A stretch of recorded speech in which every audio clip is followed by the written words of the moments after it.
Bonjour, bienvenue à vos 10 minutes juridiques, avec le cabinet d'avocats Lando associé par VK. On va parler de la loi de finances dans quelques minutes, mais tout de suite, les brefs de la semaine. Ça va aller assez vite parce qu'on a eu une semaine assez légère en actualité. Qu'est-ce qu'un accident de service au sens de la réglementation relative à l'allocation temporaire d'invalidité? Réponse, le 19 janvier 2024 du Conseil d'État. Voici ici des précisions. Une décision plus ancienne maintenant du TEA de Limoges sur est-ce que je peux attribuer un marché public dans certains cas au moins à une société qui est pourtant classée en deuxième position et n'est pas en première. Réponse, je vous ai mis quelques détails ici, n'hésitez pas à mettre sur pause au besoin. Voilà. Bon, la réponse ne vous surprendra pas beaucoup, quoi, je pense, cela dit. Restauration scolaire. Est-ce que je peux facturer même quand j'ai des périodes de fermeture? Oui, dans certaines hypothèses, bien sûr, nous disent les services de l'État dans une réponse ministérielle, dont voici ici les références, 11 janvier. Passons maintenant au service des eaux, eau potable, assainissement. Vous savez que depuis pas mal d'années, le droit à la consommation, notamment des clauses abusives, s'applique au règlement de service, et il y a régulièrement des questions sur les clauses d'exonération de responsabilité quand des dommages arrivent du côté de l'usager, en aval du compteur d'eau ou en amont du regard pour l'eau ou l'assainissement. En aval du compteur pour l'eau et en amont du regard pour l'assainissement, bien sûr.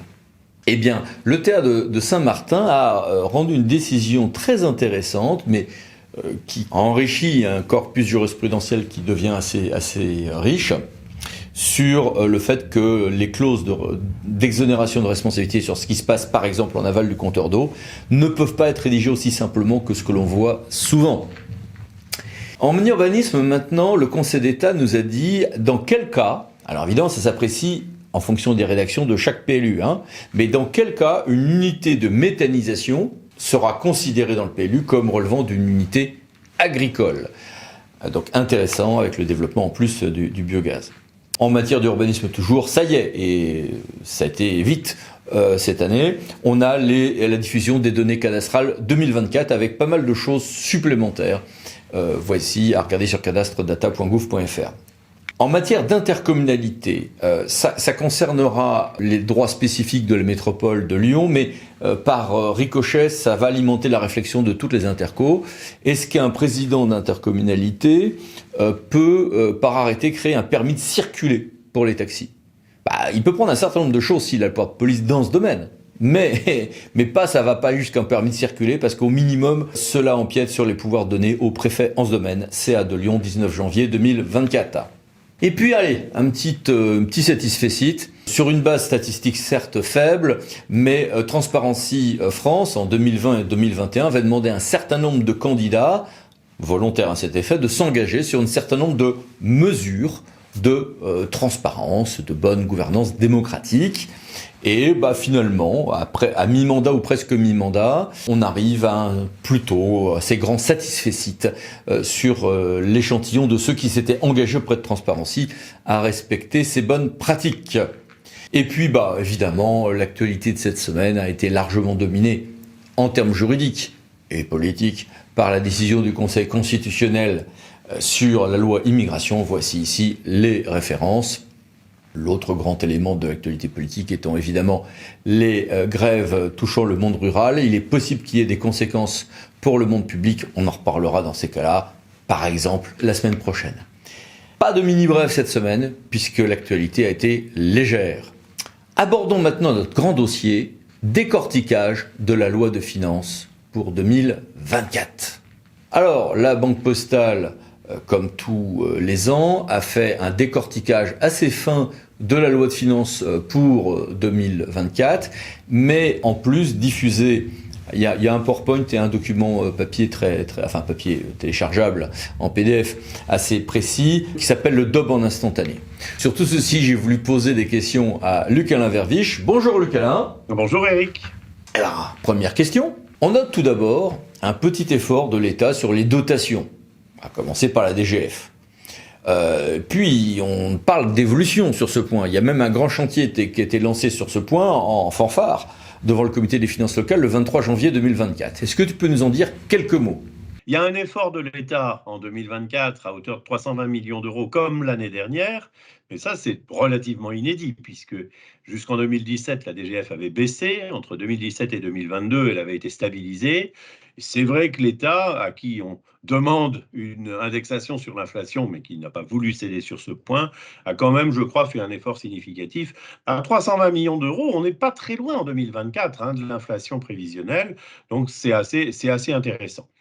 Ce qui est intéressant aussi, c'est que quelque part, il y a des petites adaptations, mais qui essayent de résoudre les difficultés de la DGF actuelle. Je pense à l'adaptation sur le calcul de la dotation cible pour les communes rurales, au calcul de la dotation nationale de péréquation quand on en sort. Bref, des traitements un petit peu finalement intéressants pour les communes qui en bénéficieront, mais qui ne sont pas fondamentalement un bouleversement. Un plus gros bouleversement, c'est l'évolution de la dotation d'intercommunalité, qui va augmenter de 90 millions, mais avec un prélèvement de 60 millions sur la dotation de compensation des mêmes intercommunalités, avec une petite adaptation concernant les EPCI à fiscalité additionnelle. Et ça, c'est assez représentatif d'une volonté de l'État, finalement, de sortir progressivement d'une dotation de compensation qui traduit des situations d'il y a 20 ans. Et c'est intéressant en ce sens que dans le grand chantier dont tu parles, qui a été entamé par le comité des finances locales hier, il y a ce souci de mettre fin, en fait, à toute la cristallisation que moi j'ai tendance à appeler parfois fossilisation des dotations individuelles, parce qu'en fait la DGF, c'est un empilement de réformes qui se sont ajoutées les unes aux autres, mais sans jamais que les nouvelles règles du jeu prennent véritablement le pas sur les anciennes. Et ça, c'est assez significatif. Alors, ça n'en a pas moins des effets qui peuvent être tout à fait perturbants. Il y a peut-être, par exemple, une mesure qui a été adoptée en 2022 sur le changement de mode de calcul d'un indicateur qu'on appelle le potentiel financier, qui est représentatif en quelque sorte de la richesse des communes, et d'un autre indicateur qui est l'effort fiscal, qui lui sert à traduire la capacité des communes à aller chercher en fait un peu davantage d'impôt local. Et ces deux indicateurs vont évoluer très progressivement jusqu'en 2028 ou 2029, et avec des effets qui sont assez considérables dans certains cas. C'est aussi ce qu'on a essayé de montrer, non pas pour dire qu'il y avait une urgence, à le vivre en tout cas, mais qu'il y a une urgence à s'emparer de la question et à ne pas partir sur des mauvaises bases quand on fait de la prospective financière.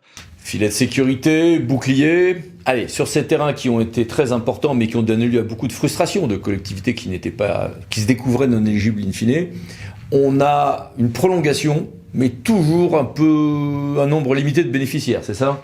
Tout ce qui relève de la protection contre l'inflation énergétique qui avait été marqué, on a eu un gros effort de la part de l'État en 2023. L'effort est maintenu, mais sans doute un peu atténué dans ses règles d'une part et dans ses conséquences financières pour l'État d'autre part en 2024. Bon, l'éligibilité aux tarifs réglementés reste la même. Simplement, le niveau au-delà duquel l'État va contribuer financièrement aux factures est relevé. Et puis, d'autre part, on sait qu'il y aura de toute façon une augmentation du tarif, puisqu'elle a été annoncée cette semaine par Bruno Le Maire. Donc, la protection de l'État par rapport à ça s'atténue avec le temps, au fur et à mesure que les prix de l'énergie, finalement, quand même, connaissent une baisse tendancielle en Europe. Et puis parce que, quelque part, les communes qui avaient été obligées, ou les intercommunalités qui avaient été obligées de renouveler leur contrat en cours d'année 2022, au pire moment de la crise, vont vraisemblablement commencer à entrer en renouvellement aussi en 2025. Donc la situation commence, ou est vue en tout cas de façon un peu moins préoccupante. Pour autant, ça pèse toujours dans les budgets, ça c'est clair. Et quelque part, quant au filet de sécurité, puisque tu en parles, on a quand même le sentiment qu'il n'a pas vraiment touché sa cible. Quand on regarde le filet 2022, il a finalement bénéficié en 2023 à 3 ou 4 000 communes, c'est-à-dire beaucoup moins que ce à quoi on pouvait s'attendre. Le filet de sécurité 2023, qui était évalué à 1,5 milliard, redescend à 400 millions, vraisemblablement pour les mêmes raisons. Parce que parmi les éléments de choix des communes concernées, Il y avait un élément portant sur la diminution de l'autofinancement et objectivement, depuis 2 ans, on a énormément de mal à comprendre pourquoi l'autofinancement évolue, notamment dans le bloc communal comme il le fait. C'est vraiment une préoccupation dans la lecture des comptes, finalement dans la façon dont les communes, dont on connaît la résilience, hein, ont pu supporter en fait la crise inflationniste. Il n'en reste pas moins que les prix, eux, même s'ils s'atténuent, ils restent élevés et ils resteront vraisemblablement élevés désormais. Bon, évidemment, il y a peu de modifications fiscales cette année, quelques petites choses hein, sur le foncier non bâti, quelques éléments sur la TGAP, oui, bon, d'accord. De toute manière, la fiscalité est devenue une ressource, hélas, résiduelle pour les collectivités territoriales. Mais plusieurs points sont notés et il y a un sujet qui fait beaucoup parler, c'est un élément de décorrélation pour ce qui reste de taxes d'habitation. La multiplication des locations saisonnières dans certaines communes pose de vrais problèmes en termes d'équilibre du marché immobilier, de capacité à se loger des jeunes, par exemple, de la localité. On l'a vu en Bretagne, on l'a vu sur le littoral atlantique plus au sud. Et l'État a apporté à l'époque, l'année dernière, une première réponse qui était d'étendre la définition de ce qu'on appelle les zones tendues, c'est-à-dire de fixer un nombre de communes marquées par une proportion importante de résidences secondaires pour leur permettre d'utiliser un outil qui existe depuis longtemps pour les zones tendues urbaines, c'est-à-dire la majoration du taux de résidence secondaire que un certain nombre de communes, notamment par exemple la ville de Paris, pratiquent au maximum depuis quelques années. Et donc cette première adaptation, elle aura sans doute des effets en 2024, parce que pas mal de communes littorales ou éventuellement de stations de montagne aussi ont vraisemblablement utilisé ce dispositif. Mais ça ne couvre pas tout. D'abord parce que toutes les communes ne sont pas en zone tendue, puis parce qu'il y a des communes où il y a beaucoup de résidences secondaires, proportionnellement, qui voudraient bien utiliser le levier fiscal sur des propriétaires dont ils estiment peut-être qu'ils ne contribuent pas suffisamment à la vie locale ou à l'économie locale. Or, la difficulté, c'est celle de la règle de lien qui, depuis 2023, interdit en fait toute aggravation de la pression fiscale sur cette fameuse taxe d'habitation sur les résidences secondaires, plus forte que la pression fiscale sur les deux taxes foncières. Et donc, il y a une adaptation de nouveau cette année, c'est le fait que les communes où le taux est relativement plus faible que la moyenne, en l'occurrence inférieur à 3/4 de la moyenne dans le département, pourront augmenter leur taux de taxe d'habitation de façon déconnectée de leur stratégie sur le foncier bâti.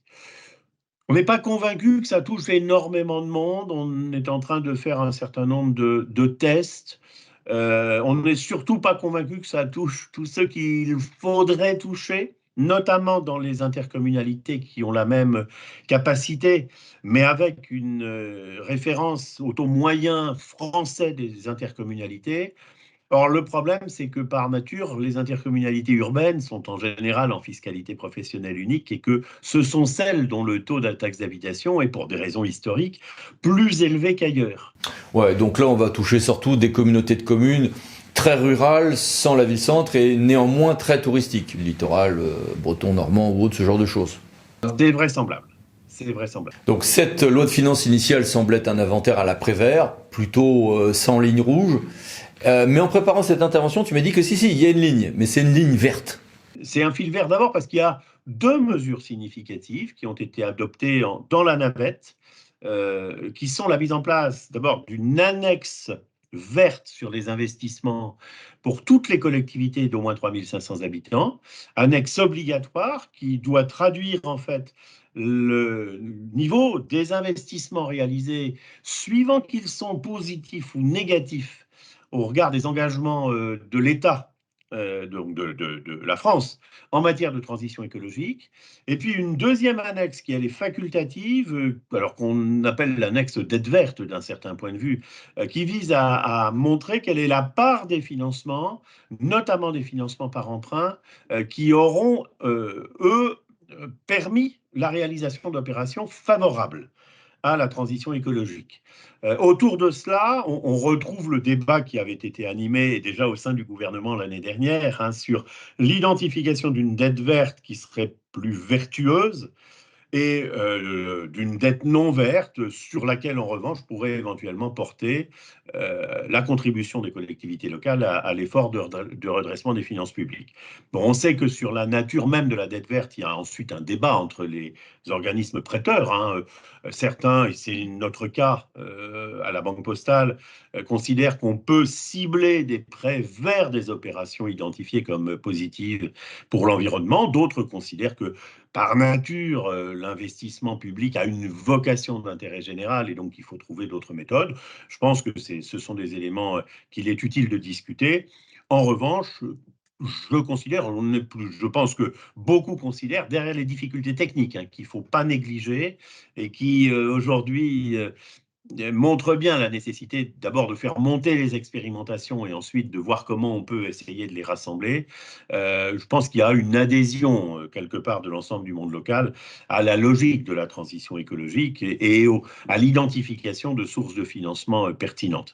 Mais il n'y a pas que ça. Il y a par exemple le fait que la loi de finances prévoit des exonérations de foncier bâti pour les logements sociaux ou pas d'ailleurs, dans lesquels seront réalisées des opérations lourdes de rénovation énergétique pour les faire passer dans les classes les plus performantes en la matière.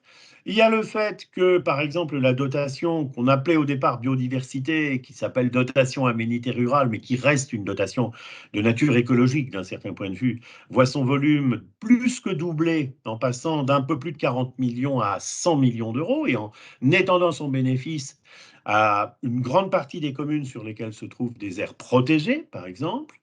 On a naturellement le passage du fonds vert à 2,5 milliards et surtout l'engagement de pérennisation jusqu'en 2027. Merci beaucoup. Au revoir. Bonne fin de journée. Et merci à vous. À bientôt pour une nouvelle vidéo, les 10 minutes juridiques parlant d'associés pour VK, lundi prochain. Pensez à vous abonner, c'est par là. Merci, au revoir.